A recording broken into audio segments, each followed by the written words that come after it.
My name's Edmund Yakani, Executive Director of CEPO. I would like to take this opportunity to appreciate the Council of Ministers at the national level for making a remarkable decision, a positive decision on the campaign that was going on, launched by Honorable Minister for General Education and Instruction and now joined by the Minister of Health for the return of land that belongs to schools or health facility sold to some private sector or given to some political leaders by some leadership of states or other ministries.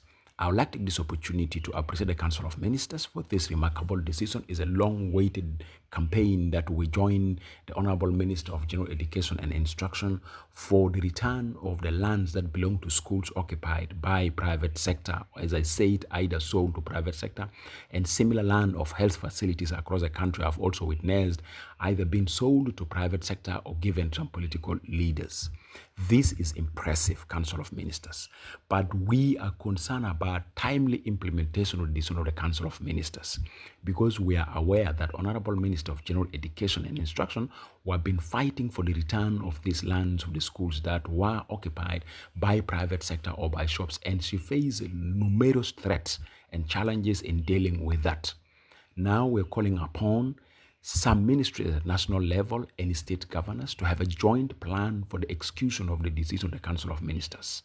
Specifically, our appeal goes to the Minister of Interior and the Minister of Justice to join hands together with the Minister of General Education and Instruction and the Minister of Health for timely execution of the decision made by the Council of Ministers for the return of those lands that belong to schools or to health facility occupied by a private sector or sold to a private sector, and also those lands that are close to health facilities or to schools which are reserved land. For instance, I will share some experience in Juba where we have seen Juba Commercial Secondary School's land were being occupied by some private sector and some of the lands are reserved land.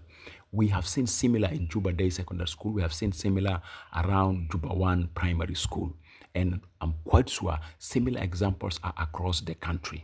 Therefore, we are appealing and we are calling upon the Honorable Minister of Interior, who is a female, to cooperate with the female Minister of General Education and Instruction, to cooperate with the female Minister of Health, to ensure this decision is executed timely without any delay, because we have seen similar decisions like this, but they are not being executed.